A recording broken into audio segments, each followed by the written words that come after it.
democracy is unable to function effectively. What is your opinion about the way how Prime Minister Kurti has been governing during these last 4 years?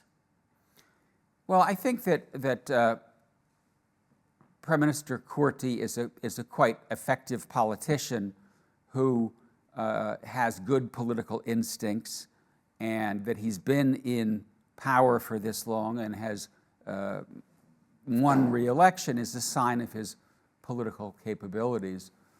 That having been said, I do think that Kurti to some extent overplayed the nationalist playbook, and that when it comes to his relationship with the EU, when it comes to Kosovo's relationship with the United States, when it comes to a broader sense in the international community of why the dialogue with Serbia isn't moving forward, I think generally most people looked at Belgrade.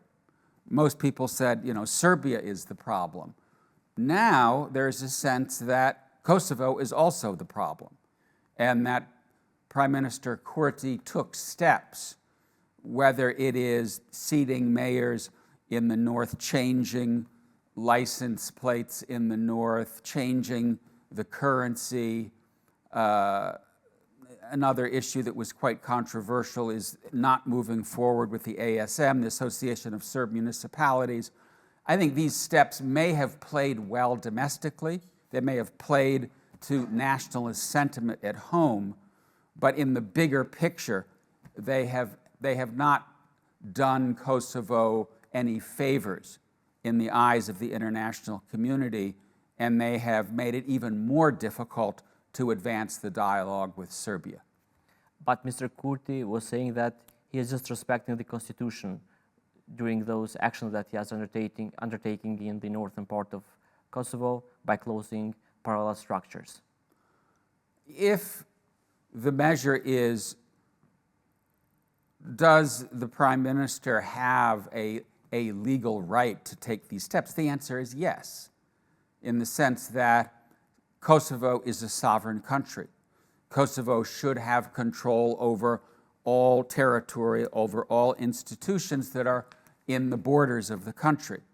But just because something is legal, something is permissible under the Constitution, doesn't mean that it is good policy. It doesn't mean that it advances Kosovo's case when it comes to its broader relations in the region and its relations with outside countries. And so I understand the impulse. I understand the desire to say those people who live north of the river, Mitrovica and northern Kosovo, need to be fully integrated into the rest of the country. I understand that. The question is it wise? Does it move the ball down the field? And I think the answer there is probably no.